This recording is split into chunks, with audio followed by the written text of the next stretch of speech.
and welcome to Kilkenny College, to our chapel this morning. It's not a terrible morning, it's actually a nice morning. That's why I'm wearing my t-shirt to celebrate my coming of age. So in the last number of weeks I had a very important birthday and I didn't really get a chance to celebrate it, so this is my celebration. It's old guys rule, the dark side of the shed, plank floored. So it's a tribute to Pink Floyd, I think, and I'm celebrating getting old. But it's great to be here. I want to tell you a story. As I was coming in this morning, I came up the road at high speed and I approached the roundabout at the top of Castlecoma Road, and a gentleman stepped off the footpath, but I was going at such speed that he scurried across the road, and it was only when he got to the other side I realised it was our bishop who was coming up to join us for assembly this morning. So I'm happy to report that he's standing at a distance outside the door waiting to come in and talk to you, and I'm delighted that he's here in one piece, and it's great to see him. It's great to be here with you. As I was thinking about our assembly and thinking about where we're at and what we're doing, I suppose I have a sense that we have been in Lent for a whole year. It seems like it started last year and it really never finished. And I am so looking forward to Lent finishing, to the celebration of resurrection and new life. But I was chatting to Mr. Stafford, our guidance counsellor, and he was talking about Tom Crean, the explorer, the Antarctic explorer, and he was telling me how, when times got really, really tough, he just focused on taking one step at a time. And he used to count them out: Hain, Do, 3, Car. 1, 2, 3, 4. It's a kind of a mantra. And maybe we all need our little mantras at the moment, something to just keep us going, keep moving the steps one in front of the other. And as we celebrate the feast of Easter, which is coming in a few weeks' time, I'm hoping that we'll be able to raise our heads and look at the rising sun and really believe that we have turned a corner and that things are improving. So it's good news to know that some of the schools are opening and that slowly the lockdown is lifting. And I, for one, am so excited and looking forward to seeing students back here and teachers and staff all coming back in the next week. So this morning, just before I hand over to Mr. Tide, we have a lovely choral piece, but I would like to just say a little prayer. It's a collect from morning prayer, and it's one that I like. I love to pray for myself, and I'd like to offer it for you this morning. Go before us, Lord, in all our doings, with your most gracious favour, and further us with your continual help, that in all our works, begun, continued, and ended in you, we may glorify your holy name, and finally, by your mercy, attain everlasting life. Through Jesus Christ, our Lord. Amen. So now, Mr. Tide, I hand over to you, and he has a choral piece called The Litany to the Holy Spirit by Peter Hereford.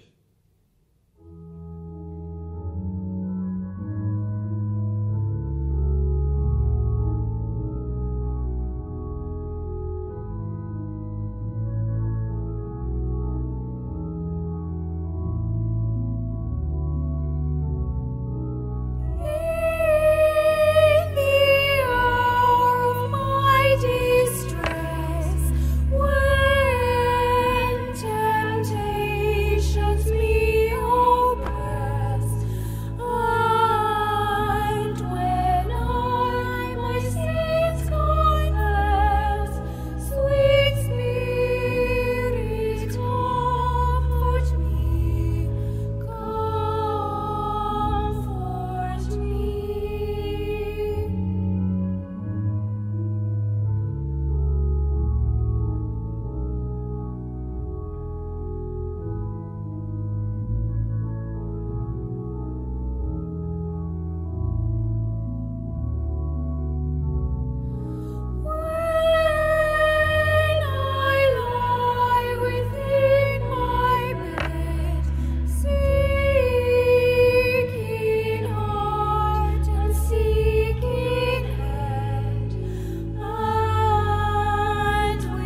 It's good to be with you all, even virtually, and thank you to the chaplain for his welcome and for sparing my life so that I could get here and offer these few words.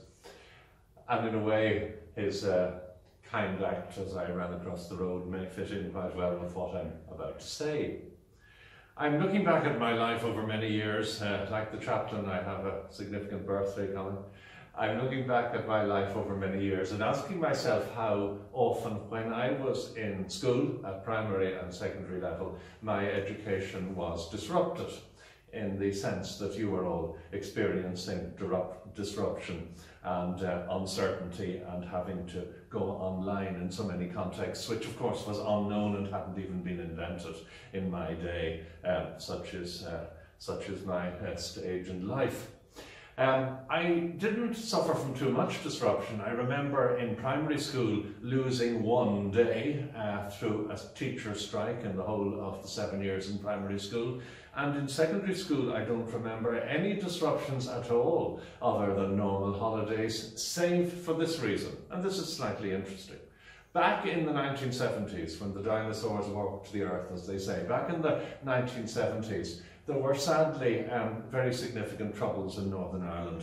A great deal of violence and bombing and shooting and terrorist incidents, and there was a fear that that violence would spill over into the Republic. And on certain occasions in the very painful years of the early 1970s, it did. And one of the consequences of this atmosphere was that there were an awful lot of bomb scares. And people sort of latched on to the atmosphere of uncertainty and nervousness to bring about bomb scares if they wished to cause insidious disruption. And so when I was in secondary school, there were a goodly number of bomb scares. People would ring the school office and say there was a bomb in a certain part of the school, and then hurriedly we'd all have to be cleared out like a fire drill and lined up on rugby pitches and in car parks, and we'd have to wait till the guards came and searched the place and declared that there wasn't a bomb. And this was a frequent and disruptive occurrence. Hard to believe now. And of course, terribly amusing at the time. And in the days before mobile phones were invented, it was quite easy for nefarious pupils to bring about a bomb scare, because all they had to do was slip out of the school over the wall to the local telephone box and ring up the school office. There was no caller display in those days, and say in a rather sort of sinister voice that there's a bomb hidden in the classroom block, and you'd better get the guards, and put the phone down with a crash. And so this was a fairly frequent occurrence, and on countless occasions we all had to stand out on the rugby pitch during a bomb scare. But the trouble was, it always had to be taken seriously, because the atmosphere of the time was you never knew when it might really happen. And as I said, on one or two occasions, it did really happen in certain parts of Dublin where I was living at the time. So the risk always had to be taken seriously. And I suppose what we're living with in your time at the moment is an atmosphere where risk, in this case a health risk, always has to be taken seriously. And so it is that we have to do social distancing, we have to refrain from normal social contacts, we have to wash our hands constantly, we even have to close down face-to-face education. All these things we are doing because we take risks seriously.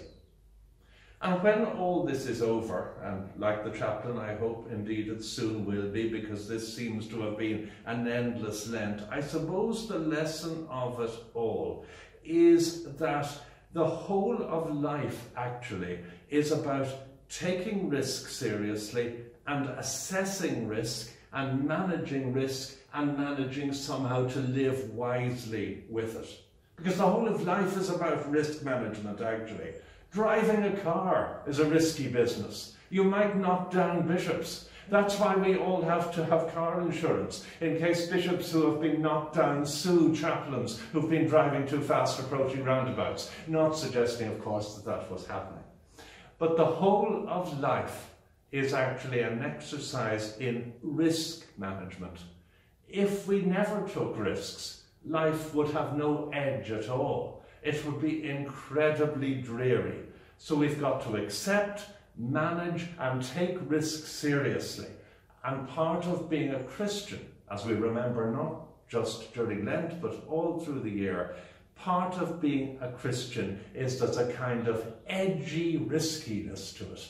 You've got to be willing to get into situations and stand up for causes that may involve cost and risk and the avoidance of complacency and excessive security.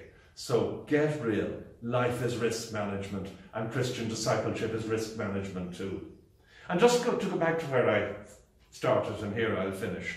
I remember one of those occasions when yet again we were lined up on the rugby pitch, waiting for the all clear from the guards that on this occasion once more there wasn't a bomb. And some of us, of course, as you do, were sniggering and thinking it was great fun to be out of maths class and hoping all this searching for a bomb would go on as long as possible. And we were sniggering and chatting. And a teacher walked by, and I can see his face still. He was holding a newspaper, and on the front page was a picture from Belfast of the aftermath of a rail bombing. Broken bodies and blood and destruction. And he said, with a certain stern tone, he said, "You wouldn't be laughing if it was the real thing. You wouldn't be laughing if it was the real thing." Always when we're managing risk and keeping ourselves responsibly safe, remember those whose risk-taking and situation involves the reality of cost. And so at the moment we think of those on the front line, those who risk their lives every day going into our hospitals and into intensive care, those who expose themselves to cost. As we keep ourselves safe, remember those for whom risk is very costly. Keep them in your prayers as we move on from this situation, and also keep in your prayers, in the context of risk management, those who it is deemed safe to bring back to the college in the coming days, especially those who face the risky business of handling the Leaving Certificate, whatever it looks like this year, and may they acquit themselves and the college well.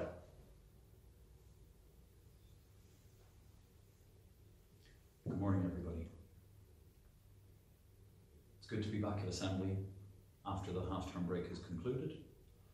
I want to thank you all for your immediate reintegration into remote teaching and learning, which has had to recommence since yesterday.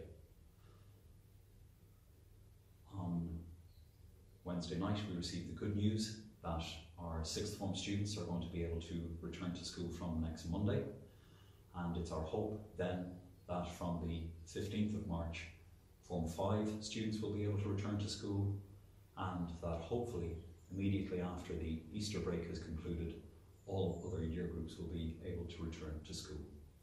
Obviously those decisions are decided by the government and are driven by the national health data as it stands at particular points in time. As a nation, we're making positive progress at present in terms of driving down the COVID-19 numbers nationally. It's that has permitted the initial phased reopening of schools, and we hope and pray that that is going to continue over the course of the next 6 to 8 weeks. So we're looking forward to seeing sixth form students back here next week. We had already commenced planning for the potential of that happening, and we're going to be working very hard now over the course of the coming days to ensure that we have things in place for our sixth year students when they return next week.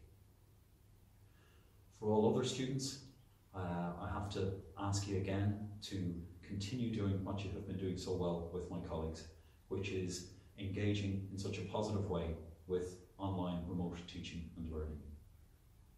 I want to also say well done to the members of fourth form for the varied and exciting ways they've interacted with the alternative programme that we've put in place for Wednesday school days.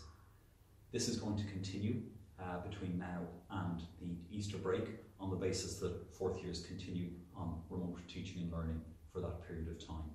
So stick with that programme, continue to involve yourselves in the transition year activities that are being provided on Wednesdays, and look for new ways within the health guidelines that you can take on the challenge of developing your abilities in things that are familiar to you and also taking on new skills, new challenges, while also engaging in your transition year project work. So we have 3 notices for our assembly this morning. The first is in relation to a challenge that has been set up by the Kilkenny Sports and Recreation Partnership and has been sent out to all of the post-primary schools in Kilkenny City, and that is to move for your school. So we're all being encouraged to log on to Strava or to register with Strava, and over the course of time from the 1st of March to the 28th of March to keep a record of the distances we either walk or jog or run. And those will be retained on a Kilkenny College basis, so we can get an estimate of the total distance that all of us have moved on behalf of our school. I'm going to log on to Strava and try and contribute a few kilometres to that, and I would encourage everybody else to do likewise. If you want to, you can walk, you can jog, you can run, whatever suits you best. But again, within the limitations we're living with, it's an ideal opportunity to take on some form of exercise, and if you're exercising anyway, you can support the college and also the city of Kilkenny in showing that we're a people who, despite the restrictions we live with, are moving and getting out there and about there and keeping ourselves healthy and well. So everybody's been sent that information. I want to thank Mr. Lowry for coordinating that and my yearhead colleagues for distributing that information to all concerned, and I'd encourage you to have a look at it with a view to signing yourselves up into it. Second information notice is in relation to the library. Our library team are launching a poetry competition, for the best poems written for this competition. There's a junior competition for 1st to 3rd years and a senior competition for 4th to 6th years. There will be 1st, 2nd and 3rd prizes in each category, similar to how there was for the creative writing competition that we ran earlier in the year. Your poem can be on any topic except pandemics, which I think is a great idea. And if it mentions coronavirus, COVID-19 or lockdown, it won't be counted as an entry, which again is a great idea. Move into a different space in our heads and look on the positive, brighter things that we can look to write creatively about. So you can submit your more than one poem if you wish to, and if you want to email your entry, you can email your entry to Mr. Cuddihy at paulcuddihy@kilkennycollege.ie. The closing date is Friday the 12th of March. And the third notice is in relation to the book club, and a reminder that the book club meets on Monday the 8th of March, on the evening of Monday the 8th of March, and the information in relation to that has been issued to everybody previously. We have another group of students who are going to be celebrating their birthdays in the week ahead. So today I want to wish a happy birthday to each of the following. To Alison Fennell, David Peppard, Anna Connolly, James Garrigan, Sophie Igo, Kim Lucas, Rose Rothwell, Lucy Wallace, Dara Murphy, Ava Chamney and Paige Moore. Each of you is celebrating your birthday in the course of the next week, and we hope that you have the opportunity to celebrate that with your family and the people you're closest to, and even have some happy birthday good wishes sent to you by your friends. So happy birthday to everyone who's got their birthday coming up in the week ahead. I want to wish everybody well for the week ahead of us. As I say, we look forward to seeing the 6th years back with us from next week, and it's the first sign, like the flowers growing outside, of springtime coming and us being able to move forward, hopefully now on a continual basis, slowly reopening the school with the 6th years back, then the 5th years, and then, please goodness, as soon as Easter has concluded, that all other year groups and all of you will be able to return to school, and we'll be back operating in the way that we were between the end of August and the Christmas holidays. So thanks and best wishes to everybody.